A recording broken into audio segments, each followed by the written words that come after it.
things. And we are recording, so please keep that in mind as you put questions in the chat and when we have questions later. We want to respect everybody's confidentiality. I'm a big stickler about confidentiality, so please know that this is being recorded. So welcome everybody. As Nikki said, I do have experience as a special educator, and I've seen some themes that have come up. We did see your questions, and I've tried to incorporate a few answers to your questions. We did have a lot of questions, so we won't be able to get to all of them, but there were some common themes. So this webinar does assume a few things. It assumes you're going to your first IEP meeting after your child has been identified as a student with an educational disability. So having chaired I added it up a few months ago, over 500 meetings total, and having been in over 800, I do see some common things with parents. But please know it won't reflect poorly on you for you to speak up for your child.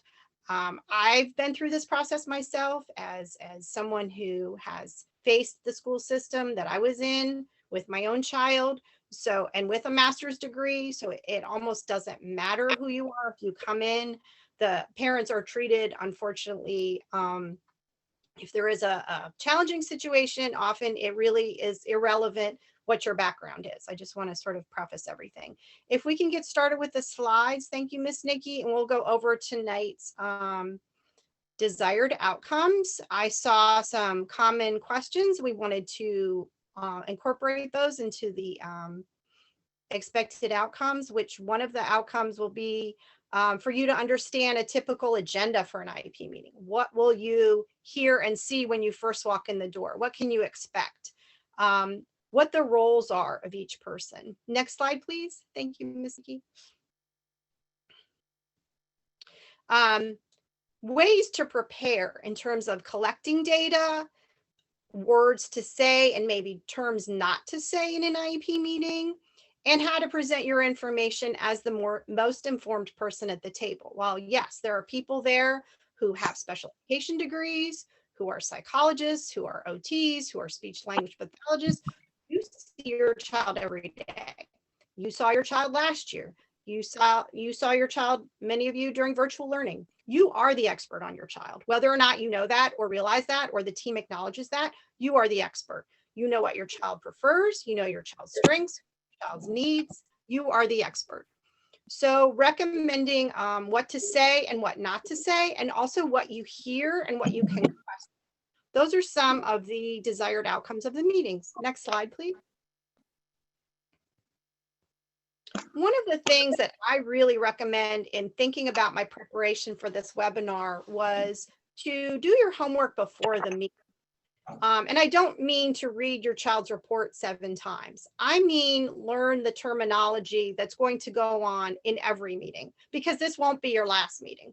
So it's really beneficial for you to take the time now, read those procedural safeguards that they're going to hand you at the meeting or that they already gave you through the eligibility process. Read over blank IEP forms. Go online and see them. IEPs are driven by federal legislation, so they're very simple.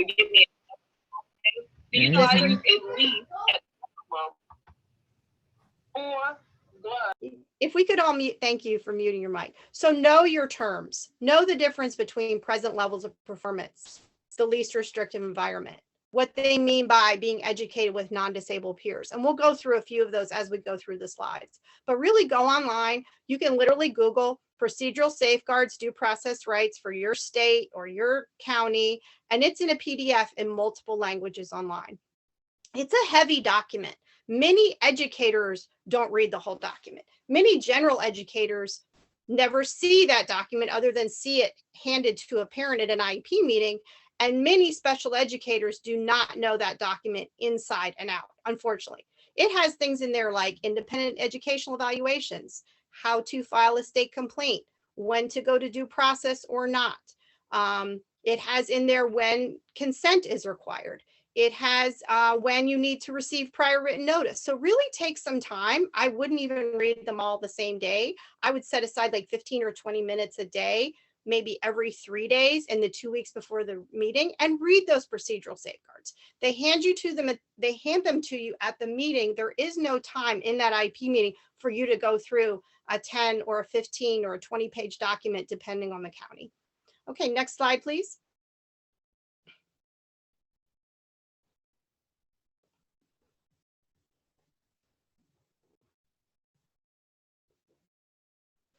Next slide. I can pull it. There we go. I want you to think about an IEP meeting and compare it to other events in your life where you wouldn't go in not knowing what was going on. And I'm not saying you're not going into an IEP meeting not knowing what's going on. I'm saying there's a lot of terminology that you should front load, for lack of a better word.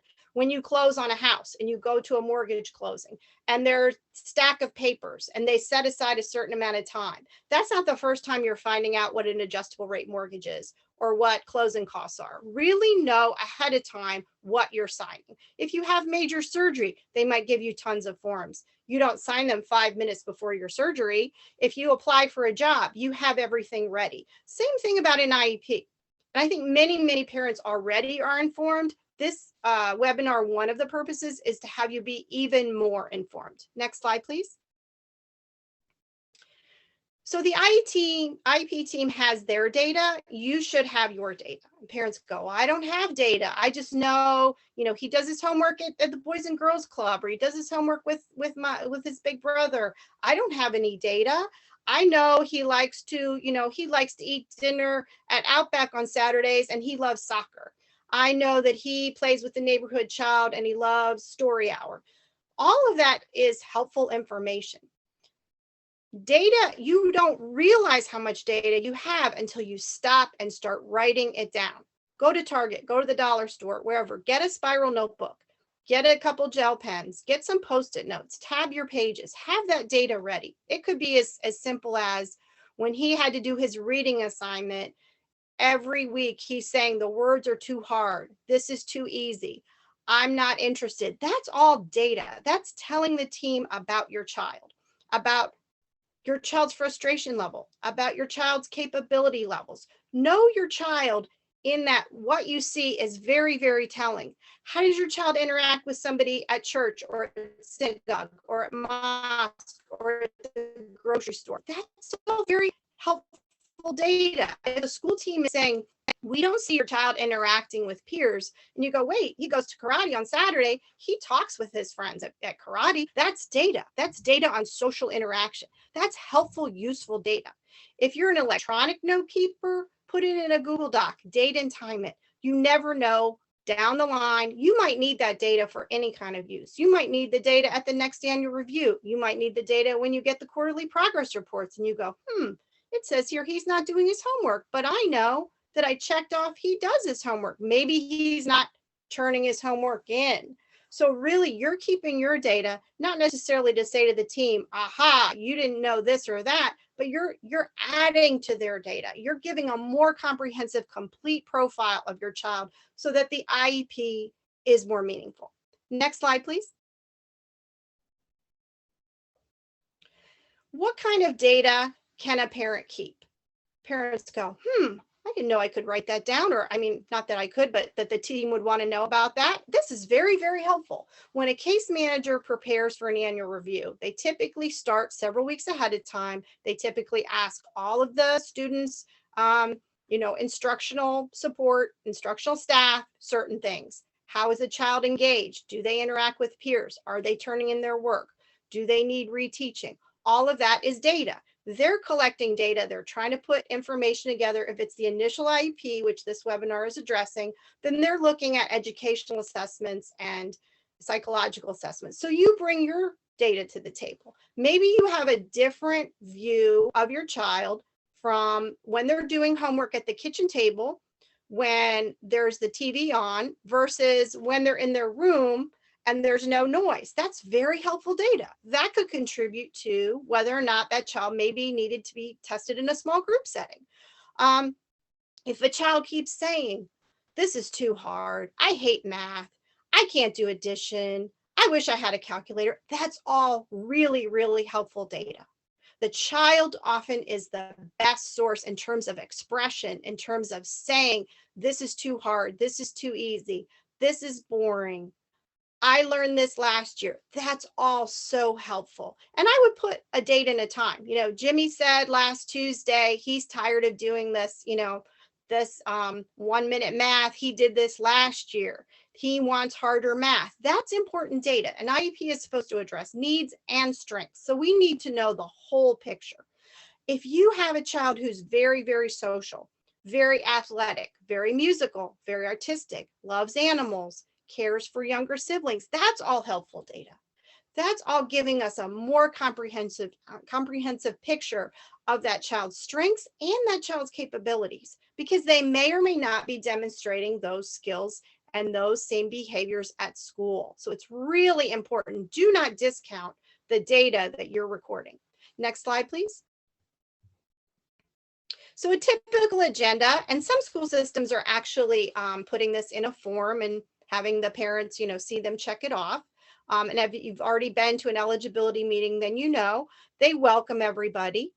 They say introductions. Each person goes around, says, I'm Miss So-and-so, I'm Mr. So-and-so, and then the parent says their name. They give out the procedural safeguards, the due process document that they've probably already given you before. They usually have you sign for it. Then they'll say the purpose of the meeting. For this webinar, the purpose is that it's the first IEP. It's the very first individualized education program for your child. And they usually say at this point, do you have any questions? And 99% of the time, the parent says no. Unless it's a manifestation meeting or something like that, where it's very specific in terms of behavioral needs. Most of the time, the parents know and understand the purpose of the meeting. Then the next part is the present levels of performance. And especially for this first meeting, this will be very long. They may read word for word sections of the educational, sections of the psychological. They may have the occupational therapist or the speech language pathologist all share. It seems like it's going on and on and on. And you go, okay, that sounds good. That's good. Any questions? No. Okay, we go to goals. I really want to caution you here, and we'll get into this more in a second. This is really a crucial point or section of the IEP. And there were a couple questions ahead of time on how do I get something into the IEP. For example, you have a child who has behavior needs. In the present levels, there's no mention of behavior needs. Guess what? I think you know this now. Then there aren't going to be any goals. There's not going to be a behavior plan. They're not going to ask for a functional behavior assessment because it wasn't mentioned in the present levels of academic and functional performance as a need areas. So if it's not in the present levels, you're not going to see it in the rest of the IEP. And then the parent goes, well, how do I get something into the IEP? Pay attention to the data. That's why you bringing your data is so key. And you bringing that data, including emails from the school. If the school is emailing you every week, Jimmy's not doing his homework, Sally's not doing this, LaShawn didn't participate in group, keep that. That's really important data, because when you get to the IEP team meeting and they haven't included that, then that's very important. On the flip side, if they're presenting your child in present levels as a behavior issue, who doesn't interact with peers and knocks over furniture, and then you're going, wait, at karate, at church, at synagogue, he's not acting like this, then you bring your data there. The goals are individualized, what that child should be working on. They're annual, they're supposed to be achievable, and they're supposed to be measurable. Again, annual, 1 year, achievable, and measurable. So not, he will improve his attention, he will improve his attitude towards school. I can't measure that. I don't have baseline data. I don't even know what that looks like. Be aware of those vague goals. The next thing they'll go into is testing accommodations and classroom accommodations for any assessments and supplemental aids and services. Then they'll go into the exact services to be provided to that child, and they'll talk about the least restrictive environment. And we'll get into that more in a minute. But this is a typical agenda. Now, if it's an eligibility meeting, which you would already have been to since this is your first IEP, the agenda will look a little different because they're presenting test results. If it's towards the end of the year and it's not their first IEP, they're also looking at extended school year. They might be looking at also, depending on the child, do they need assistive technology? Are there any behavior issues? Is English not their first language? They might talk to you about graduation requirements, but this is the bare bones meeting agenda. Next slide, please. Who goes to the IEP? Who has to be there? Someone is chairing it. You have a general education teacher, you have a special education teacher, and you have a parent. That's the bare bones required essential team per IDEA, which is the federal legislation that runs this process. If others are needed, they will be there, and by law they have to tell you ahead of time the roles of the people who will be there. So they can't have a meeting where they have a psychologist and a behavior specialist and someone from the central office, and they didn't tell you ahead of time that they were coming. If they told you that a behavior specialist is coming but didn't tell you their name, they can still have that person come.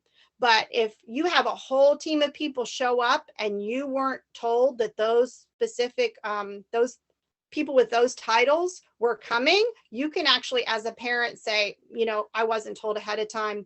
They're not going to be attending the meeting. That's your right as a parent. But that's the bare bones team at the top, those 4 players. Next slide, please. Definitely this, as I said before, present levels of performance is the time to stop and ask questions. And I hear parents all the time say they feel rushed, or they were told, well, we only have this amount of time. There's another parent waiting. Have a second part of a meeting on another day. That parent can wait 5 minutes, the next parent. It's like a doctor's appointment in that, just because they scheduled their next meeting a half hour after yours started, or 45 minutes or an hour, doesn't mean that all your issues or not all your concerns are resolved. Do not be rushed in a meeting. So be very careful for present levels. Make sure you understand them, make sure they're thorough, and make sure every need area for your child is in present levels of performance. And it doesn't have to be reading, writing, and math, because the school says that's all we cover. If they need behavior supports, if they need social skills, if they need anything else, that is the time to ask questions and go, oh, I was just wondering, I saw in the occupational therapy evaluation where the recommendation was for the child to receive support on fine motor task and getting himself together at the end of the day, somebody to help him with his backpack. Or I saw in the psychologist report that the child has, that my child has trouble with attention and with writing down his homework and remembering his agenda book. Can we put, attention and executive functioning in as a need area? Let's look at the data, and it looks like the data is telling us. So there's a slide later on where I'll have you sort of reframe the narrative from here's what I'm requesting to what is the data telling us. Next slide, please. So if you see something, speak up. If you see something that seems out of place, speak up. Either, like I said, if they're portraying your child in a different sort of, with a different narrative than what you are seeing, then say something. It's not going to be seen as, oh, this is a point of contention and this parent's being difficult and this parent's being adversarial. You're making sure the data is accurately driving the IEP. The IEP needs to be individualized. It needs to be a data-driven IEP. So you can start, I'm not saying parents should be yelling and screaming and behaving like security needs to be called. I'm not saying that, but please question things that don't seem accurate. You can say, oh, I noticed the occupational therapist said that he needs fine motor supports with handwriting, but he's being asked to write for 2 hours during English language arts. I was wondering what supports could be put in place. Or I noticed there was a recommendation in the psychological for social skills modeling. And I was wondering where that will go in the IEP. So then you're asking them the question, then they need to answer. And they need to look at the data and respond. They're responding to the data. So you're not saying, oh, well, I saw that Miss Johnson didn't put this in the IEP.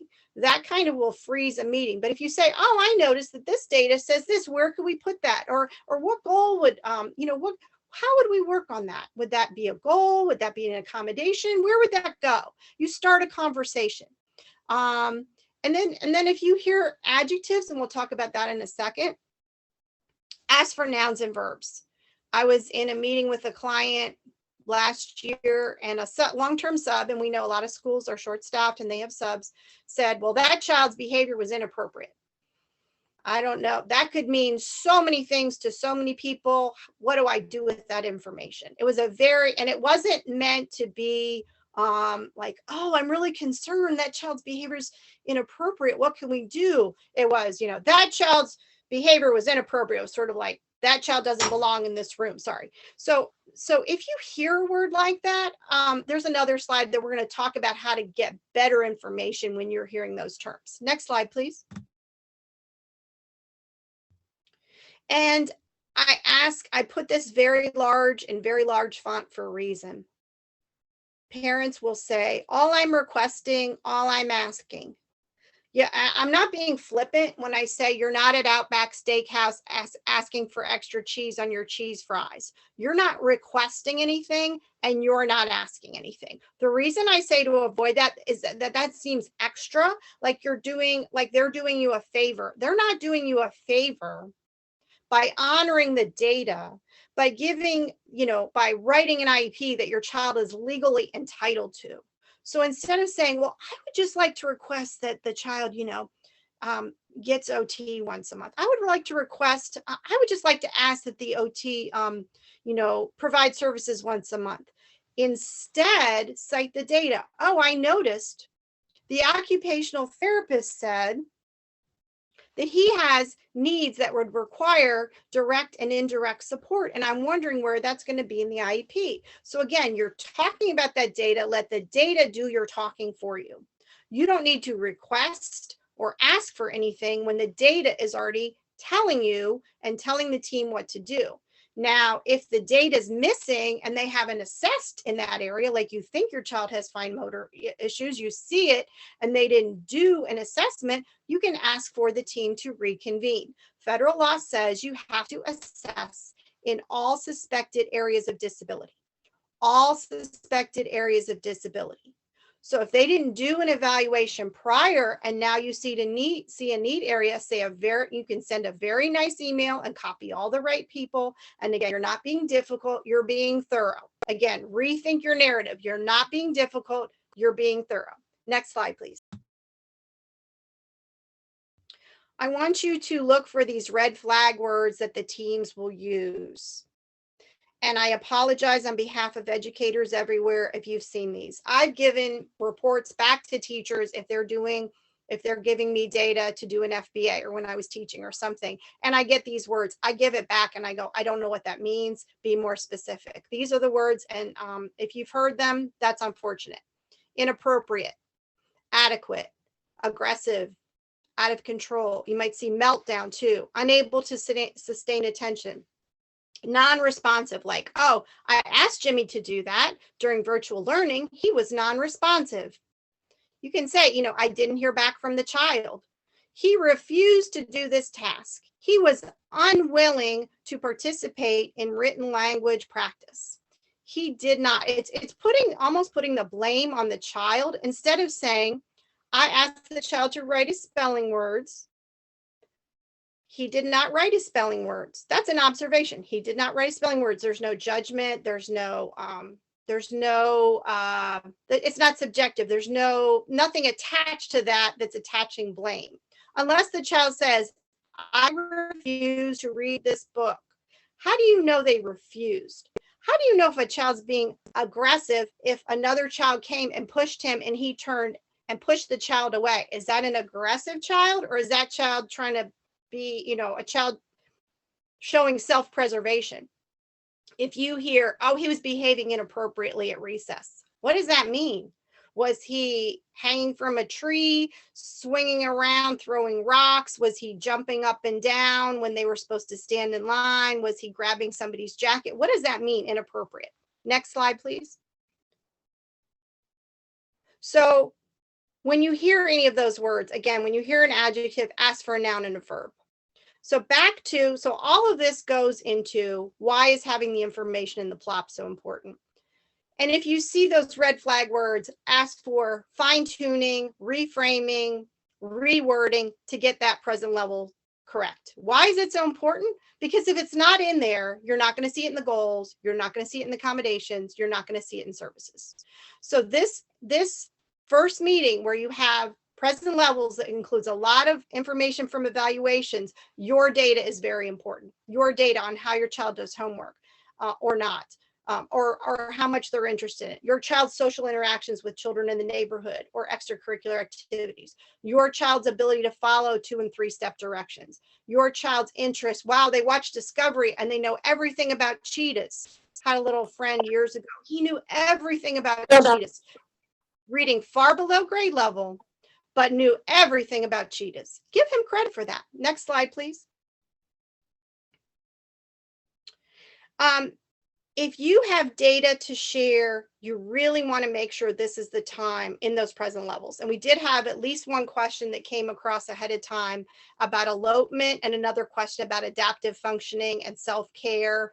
And it could, depending on the severity of the child's needs, you can have a child who maybe doesn't always know or doesn't always remember to ask to get a drink of water. So that needs to go in the present levels. You may have a child that needs help zipping up his jacket. You may have a child, unfortunately, and I see this more often than I saw it maybe 5 years ago with elopement issues. Again, this should go in the present levels. And it should go in there so that it gets addressed later on in the IEP. So if they say, well, we don't really put it there. Oh, we won't write a goal for that. We could put it in. No, there's no reason not to. There's no reason not to put a description of elopement. What's going on with that elopement? Maybe they need a functional behavior assessment. Maybe every day at reading, at the beginning of reading, that child knows whatever happened in reading yesterday wasn't aligned with his skills. He's going to get up and head for the door. So you want to really ask for that data. And if it's missing, you can ask for another meeting. You can put it in an email and say, I would like elopement addressed as a present level of performance area. I would like that. And it is abbreviated PLOP, but in the IEP it is present levels of academic and functional performance. Yes, I abbreviated PLOP for my purposes tonight. Next slide, please. And we're going to then talk about the LRE, because the LRE, they look at the goals, they look at services, and then I've seen teams too often recently try to rush through this section of, okay, well, for all children with this disability level or for all this is the least restrictive environment. The least restrictive environment by federal law always starts, and this is another slide, with the neighborhood school with non-disabled peers, and then you go from there. It must be individualized. It can't be, well, all the children with specific learning disability go to X program. All the children with autism, we send to this program. All the children with a visual impairment go to this school. That's where, if you hear that, ask for a written copy of that decision. When you hear anything that sounds like, that might be not honoring IDA, just say very in a neutral voice, oh, thank you for telling me. I would love to see a copy. I really appreciate a copy of that policy. I would really like a copy of that policy. Send a quick email to an administrator. I heard in the IEP meeting that all children with specific learning disabilities are sent to XYZ school. Please provide me a written copy of the county policy that is the reason for that decision. Because when somebody says something in an IEP meeting from a school, they are an agent of that school. So if they say, we can't do that because that costs too much, this is what we do for all the children with visual impairments, they're speaking as an agent of that school system. They are saying those things for a reason. Ask them for the justification or the verification or where they got that from. They didn't just pull, I'm not being flippant, they didn't just pull it out of the air. So really find out why. If they say your child has XYZ education, is in the category of, we found them eligible as a student with the educational disability of XYZ, therefore they are going to this program, we are offering this or that, ask them for a written copy of that.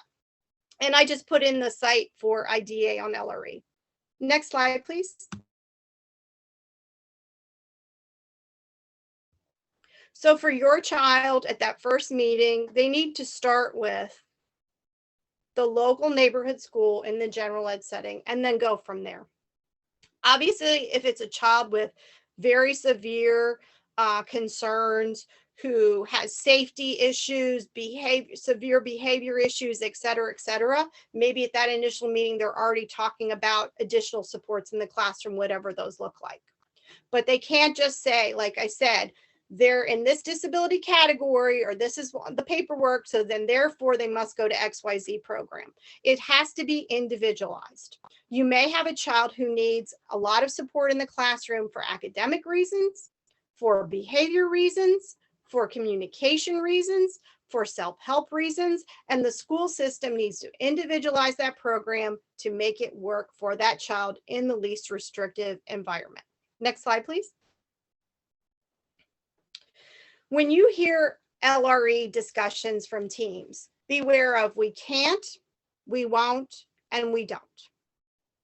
If you hear a can't, or a won't, or a don't, we can't have them go, we can't have him go on a bus at that time to that school. No, we won't be able to do that. We won't be able to provide an extra support person during reading. Oh, we don't have anybody available at lunch. Ask for the reasons for their decisions. I said this a few minutes ago, but really be aware of those can'ts and those won'ts and those don'ts. Another big one is an offer. We will offer, here are the things we are offering for your child. We're offering this school, or this school. This is what we're offering. The IEP drives where that child should be, not the school's offers. So again, if you hear the word offer, write that down in the meeting. Quote marks around it. Stop the meeting if you need to. Whenever you hear something in a meeting, we can't, we won't, we don't, just pause. Say, oh, I really want to make sure that I capture your words accurately. I've had to do this as a parent. I really want to make sure I capture words accurately. Could you repeat that? And then say, we don't allow that staff in that program. And then read it back to them, put quote marks on it. Put Fred Flintstone on March 17th in the meeting said, we don't offer that program in our county. Just say, thank you for my records. Could you please repeat that? When you hear those questionable things that might not sound like they follow IDA and you ask for that, you might hear some backpedaling and you might go, well, really, I meant, no, I didn't mean to say we don't offer that. I'm sorry, I didn't mean to say we won't do that. Oh, I didn't mean to say we couldn't do that. Make sure you capture those quotes accurately because they are speaking as agents of the school system. And I hope you don't need to file a complaint later or due process, but these are legal documents. These are legal meetings. They should be able to stand behind their words. Next slide, please.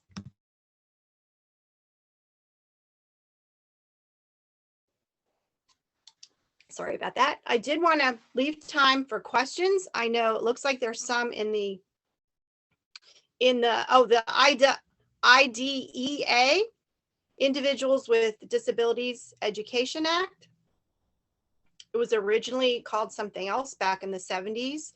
I do want to put something in the chat in terms of a case that I think it would be helpful if everybody looked up. And we have a few more minutes before we start questions, which is the Andrew case. So there are two big court cases. Well, there are a lot of big court cases in the past, years. As parents, I really recommend you go on the Supreme Court website and look up the Endrew case with an E, E-N-D-R-E-W. I'll put it in the chat later. It was a case out west of a little friend who had similar IEP goals year after year.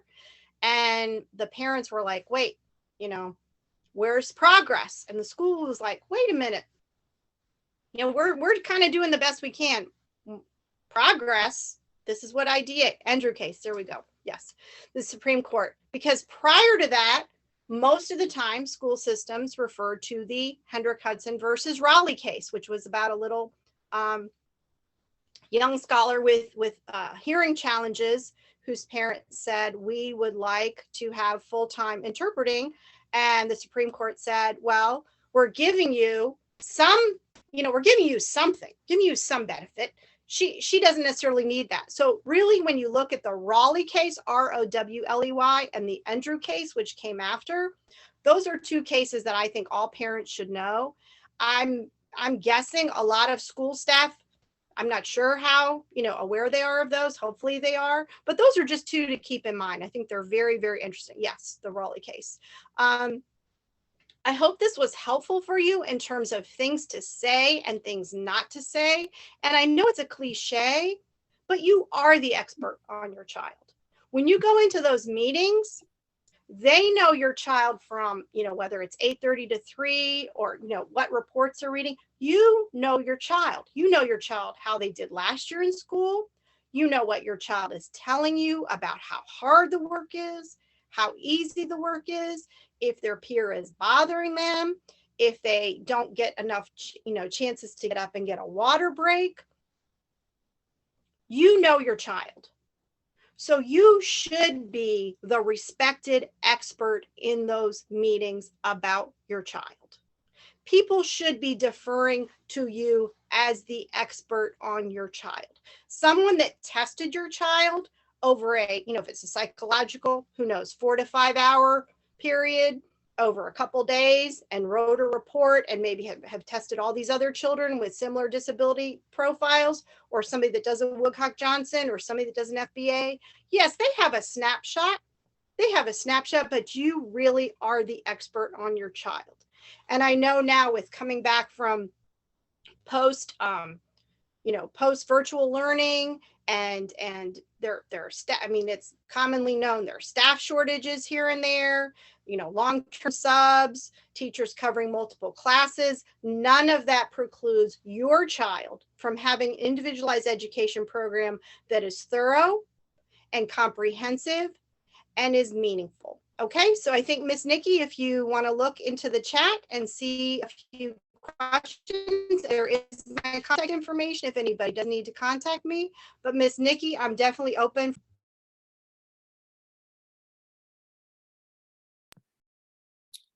Okay, give me 1 second. I'm going to pull the chat up.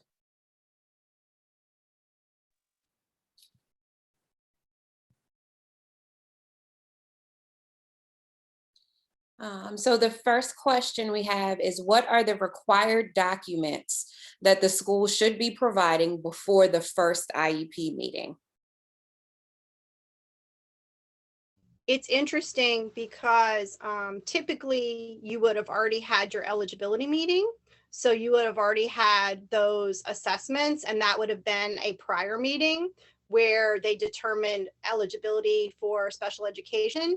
You would have already had probably at a minimum, depending on the child, an educational, a psychological, possibly speech and language, possibly OT. So for this meeting that we're speaking of, your first basically individualized education program meeting, that should have all the components in it as a draft. But definitely, you as a parent, and this is a cliche and you've heard this 100 billion times, you're a key part of the team.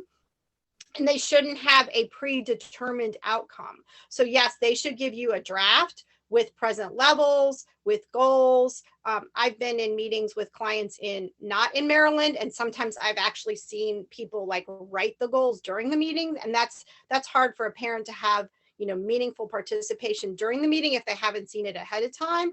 But that draft document should have the present levels of performance, the goals, some testing accommodations, supplemental aids and services. Typically, it will not have any decision making or hours filled in for who's providing those services and in what environment.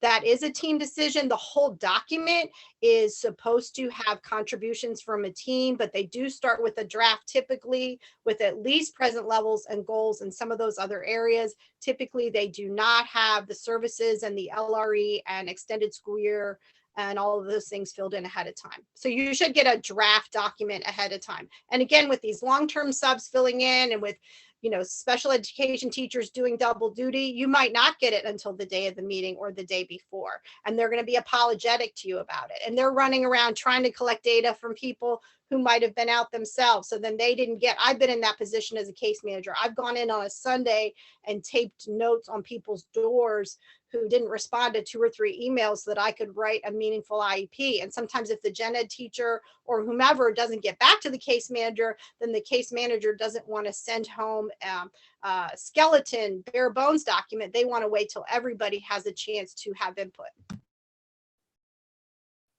Okay, great. Thank you. The next question we have is, would you advise, or when would you advise getting an advocate? I think that's a very difficult question to answer, and I don't want to be self-promotional in any way, shape, or form. I will say simply this: as a parent with a master's from Hopkins, when I was in Montgomery County and I had been a team leader in Montgomery and I went to my daughter's school where I knew the team leader, I was still given nonsense. And it was just like, how can you be doing this to me? You know me, I'm that I know what's going on. So it really is a case by case situation.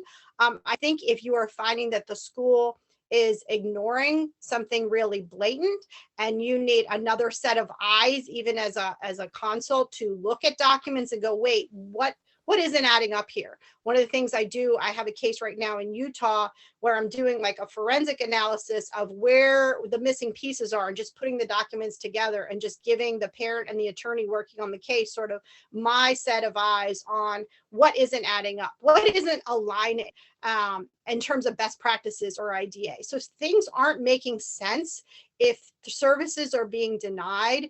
If you need another voice at the table or even preparation, my goal really as an advocate is to make sure the parent's voice is heard at the table. And people say, well, some people want people there because parents get emotional. I got emotional as a parent. I'm not talking about picking out a paint color at Home Depot. This is my child. This is important.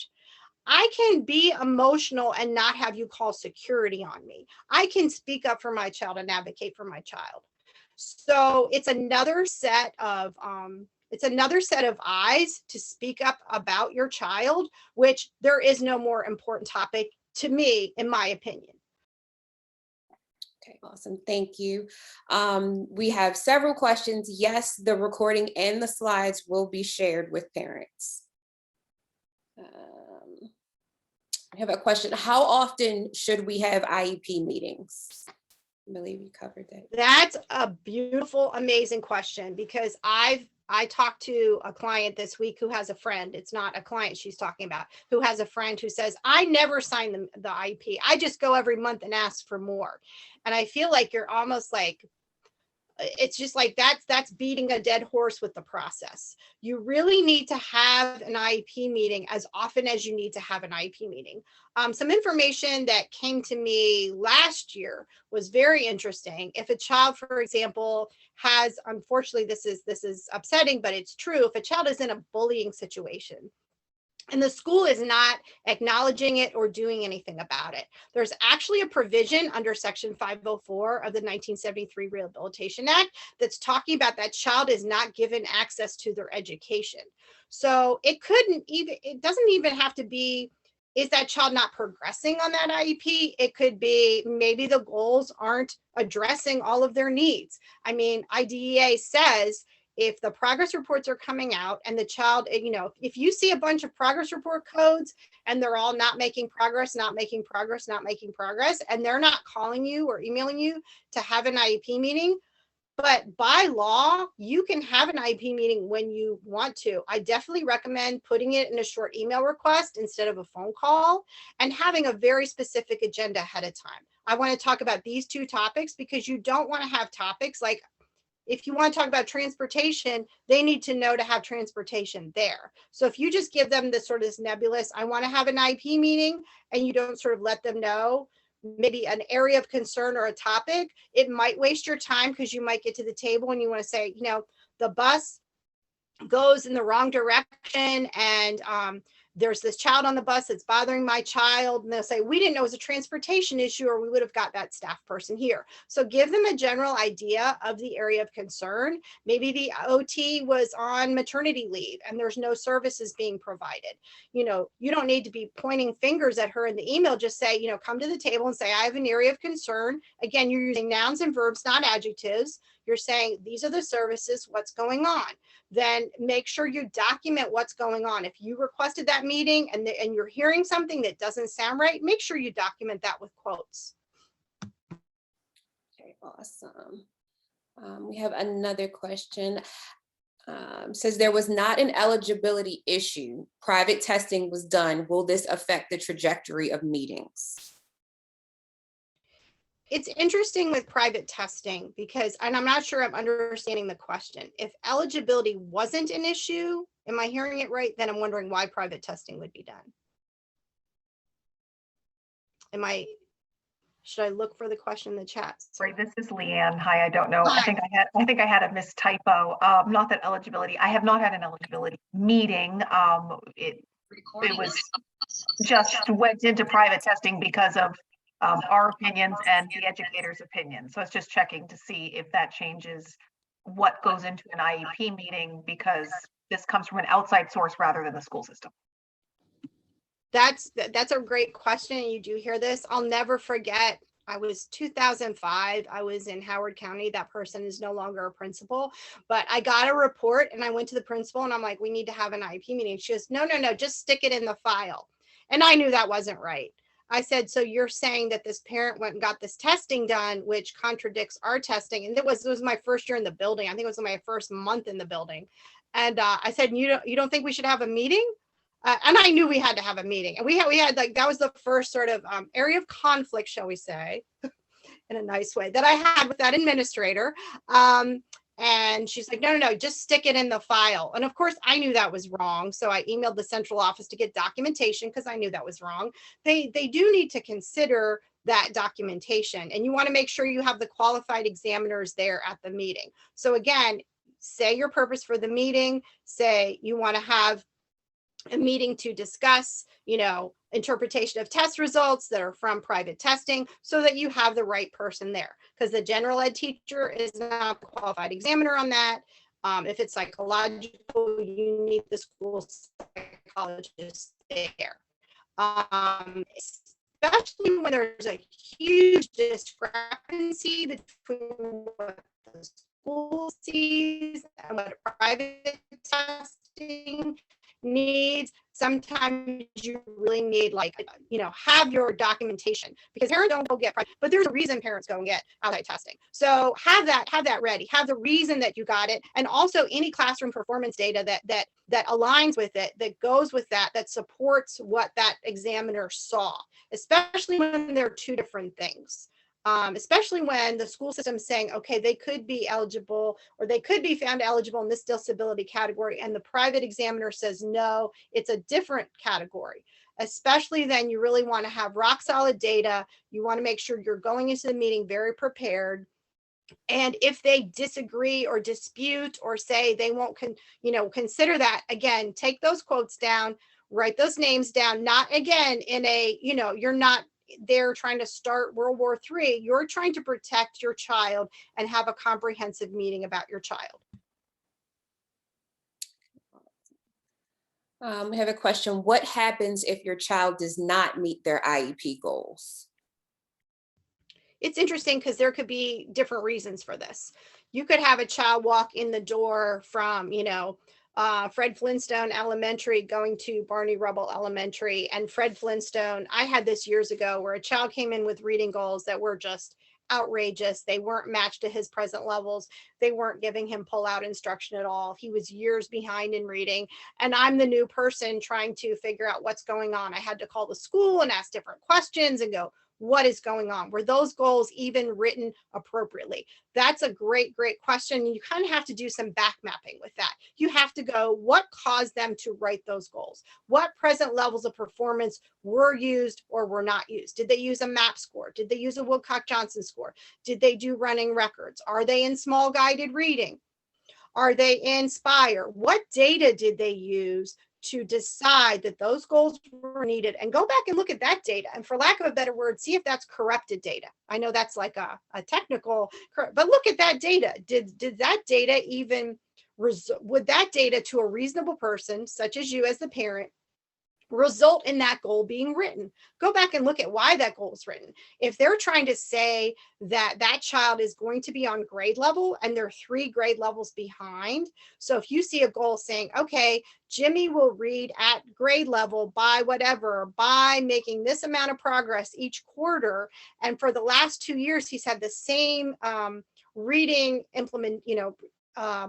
intervention program, and that hasn't worked, then something's got to change. But I would really go back and look at the data that caused that IEP goal to be written and see if there's a problem there, because they're supposed to be, again, annual, achievable, and measurable. And then see if they're being implemented. Is that child being pulled out for small group, like it says? Are they collecting really good data on it? If the child said, if the goal says, given a grade level reading passage, Jimmy will respond to comprehension questions, both literal and inferential, on this many occasions. And then the child is maybe very stressed in a testing environment. I've had that where test anxiety, where I know the child knows that material, but when they're shown it, in a testing environment, they freeze. So you really have to collect other data. But I really would go back to present levels, see if that goal's appropriate for that child in a 1-year period, and then see what isn't happening, what supports aren't being put in place. Does the child need those math word problems read to him, and they're not being read to him, and then therefore he is falling apart on those math tests and he's failing those assessments? I would ask a few questions and kind of put the pieces of the puzzle together. Awesome. That's the last question I have here, which we're at 8 p.m. I do see one question, if I can add in, Nikki, one about, and it's specific to an individual, but it may be relevant to all, and it's around wheelchair use, that their child is, by doctor recommendation, is supposed to be given time out of their chair during the day, but the school refuses to do that. Is that something that the IEP can address, and or nursing situation in the school address? It's very interesting, because I've had a couple opportunities in my career to work with children who are more medically challenged or more, physically challenged. And I've had the pleasure of working with those amazing scholars who may be in a wheelchair. And if that is in present levels of performance, again, that needs to be put in the right spot in the IEP. And if there is a refusal, I definitely hear of refusals, and refusals are tricky, because often the team isn't going to tell a parent in the confines of an IEP meeting. They're not going to look across the table and look them in the eye and go, we are refusing your request for Jimmy to have time out of his wheelchair. Please write that down, and we will put that in the prior written notice that the parent requested time for Jimmy to be out of his wheelchair, and the doctor recommended, and the IEP team refused it. Please, we will put that in the prior written notice. Sometimes the team rarely will tell on themselves, but sometimes they may be very, they know what they're supposed to say and not say. So they might tell the parent at dismissal. It might be the paraeducator when you're dropping the child off. It might be as an aside after a meeting. So you really want to document that kind of an issue and find out who's the decision maker on that. What is the policy on that? Does that happen with any other children in any other buildings? And often they'll say, well, that's a doctor. We're not going to put that in present levels. That needs to go into the child's IEP as a need area.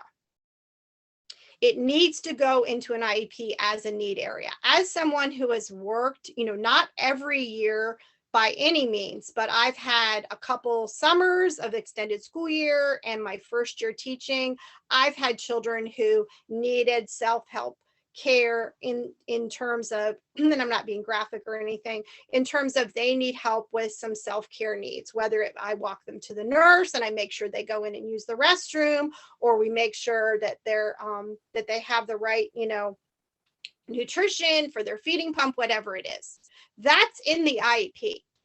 So if a team is refusing something that's a documented need area and a medical professional has recommended it, then to me, I'm really going to be asking some questions on who's doing the refusal, their name and their title, and by what, lack of a better, I want to make sure I phrase it right. On what basis is that refusal being made? Is that a school policy? Is that a county policy? Is that a state policy? Then you're going to start to see the veneer crumble. Because when they're pressed on this stuff, well, we just don't do that at this school. Well, we just don't have staff right now. Well, the person that helps out with the nurse is out on maternity leave, but we would do it. Oh, no, we never said we won't do it. We just said right now we don't always have time, but we never said that. Really, really get clarification on those things that don't sound like they're correct or adequate, or that they're giving your child a free and appropriate public education. Really ask those questions. But again, it can be a very, respectful email. Dear Miss Smith, I'm just curious and confused about a statement that I thought I heard in an IEP meeting when I requested that, or when I, mentioned this. I was told, this is now, please provide me additional information for my records. And then you copy who you need to copy. If that goes nowhere, there's the Central Special Education Office. Keep asking until you get a legitimate answer. They may turn that around pretty quickly and have a meeting and try to fix that, or not. Okay, great. We do have another question. How can I address cognitive function issues at IEP meetings? It's interesting because federal law requires the school, as everybody knows by now, to do updated, formal assessments at a minimum of every 3 years. So typically you're not going to see updated cognitive assessments per se, unless it was your 3-year they call it the 3-year reeval, 3-year eligibility, however they call it. So when you're talking about cognitive things, cognitive simply, and I was raised by a psychologist, so I know enough to be dangerous on this, it's the knowing, so that can have different things that fall under that. You really want to look at that PLOP, that full PLOP acronym of present levels of academic and functional performance. So maybe you have the IQ score from last year, the year before, even this year. What's the functional performance of that child? How is that child performing day to day? And where do you see need areas? Because that's kind of a broad area. I'm not sure I 100% understand. I see what they say. How can I address cognitive function? In terms of if they could be more specific, if that person is still on, it could be more specific on. I'm still here. It's just that he was just reevaluated by his neuropsychologist, and I'm about to have an actual IEP meeting next week to try and change some things that he may need, because they look at him as like, oh, he's so smart, and he's this and that, but I don't think that they see where he's really struggling.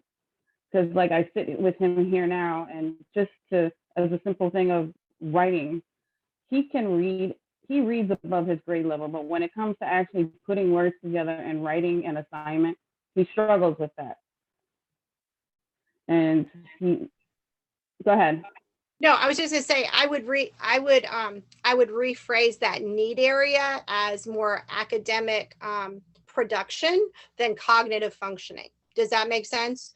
Mhm. You might even be speaking about, how his skills are actually demonstrated in the classroom on a day-to-day basis. Where schools sometimes will say, oh, Jimmy's fine, Jimmy's this, Jimmy that, and Jimmy could be punching holes out of the, this isn't your child, in the wall and eloping. And then you're kind of like, but they're not accessing the curriculum. So you really, again, that's where your data is really important, where if they're saying he's doing XYZ and a parent is saying he's doing, HIJK, really bringing that data to the table, because if it's not aligning, then something's not adding up. Where yes, you could have a child with whatever ability level, but for whatever reason, those classroom supports, it could be that the classroom's overstimulating. It could be, there could be too long-term subs. There could be overcrowding in the class. There could be the wrong grouping for so many factors come in to affect a child's performance. So definitely I would write any of your concerns as nouns and verbs and portray that as academic output. Okay. Thank you. Okay. Kumbaga, doon lang nila ina-associate ko sa kung ano ba yung Okay. Someone else in the chat was asking about an advocate. You also will reshare Liz's information. I'll go ahead and put her contact information. You also can reach out to me at Pathfinders for Autism, and I can help you find an advocate in your area as well. Rebecca, if you can put our the helpline number in the chat, and then I'll also share Liz's slide with her contact information as well. And I will give everybody a tip to find an advocate that you feel comfortable with, that you feel comfortable sharing information with, and that you feel comfortable sitting in a meeting with that's going to speak up for your child. Because speaking up in an IEP meeting, speaking up in a 504 meeting, it's not the same as testifying in a due process hearing. I just finished up a hearing in Virginia about 2 weeks ago, and it's a very different presentation. A due process presentation is where you are cross-examined by opposing counsel. You present questions with counsel that's with the parent, and it's a very controlled thing. In an IEP meeting, it is not the same situation as a due process hearing at all. IEP meetings can go in different directions. You really want to find an advocate that's ready to go in those different directions with you, because maybe the school's already gone in those different directions with you. Maybe they've already talked about, well, if this keeps up, we're going to have to find a different placement. Maybe that teacher has already said things to your child where maybe that teacher from last year is very positive and you want that same teacher profile for this year. Really find an advocate that you're comfortable with, that you can sit next to at a meeting or virtually, that they can be texting you during meetings. So many meetings now are virtual. And I'm a cancer survivor, so I'm immunocompromised. So I do my meetings virtually. Just want to disclose that. But be aware of the last tip I'll give you, and I didn't put this in the slides, is be aware of who can and can't do things. Often the general ed teacher and the special ed teacher don't know what compensatory is. They're not allowed to talk about moving the child to another placement. They're not allowed to tell you why the OT didn't come last week or why the speech language pathologist got transferred to another school. And the principal is in there, or the assistant principal or the special ed department chair is in there as a placeholder, and they're going through the motions. But the actual people who know your child don't have as much power as you think they do. So that's another sort of my last tip when you go into these meetings and you're directing different things. Often the administrator has the power, but the gen ed teacher and the special ed teacher have the most knowledge about your child. But they're not allowed to talk about compensatory. They're not allowed to talk about any of that. So that's why I really say use nouns and verbs and say, instead of, Jimmy did not get his OT last week. Miss Smith hasn't been there in a month. You can say, oh, I was just wondering if I could get an update on the frequency of OT services and how that's going. If you ask about information and about data, it takes it off of who's not doing what, but you can still gather that information. Awesome. Okay, that wraps it up. Again, all of the slides and information will be shared with the parents that registered. Liz, thank you very, very, very much. Thank you for all the parents who were able to join us. Everyone have a good evening. Thank you all for coming. Thank you, Pathfinders for Autism, for hosting me.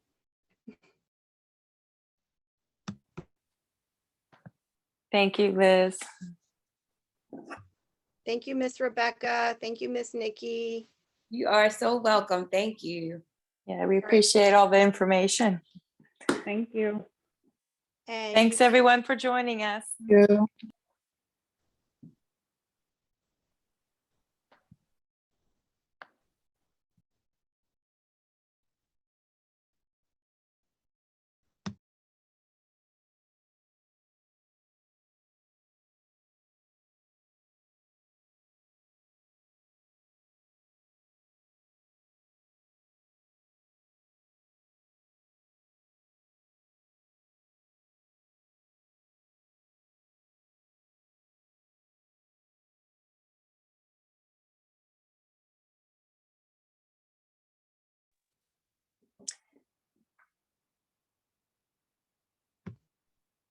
goodbye, Miss Nikki and Miss Rebecca. Goodbye, Liz. Thanks again. We'll be in touch. All right. Have a good night. Have a good night, everyone.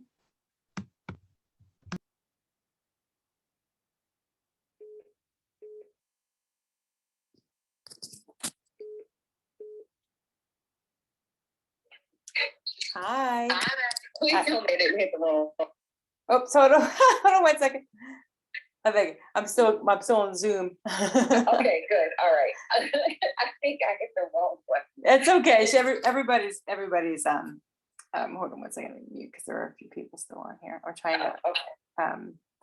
I'm muting my, I'm trying to figure out how to download the recording. So, but you're good. I'm gonna actually hang up real quick because I'm still on Zoom on my telephone. I can't figure out how to turn it off with you on that, and then I'll call you right back.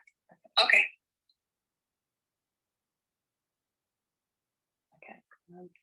Okay.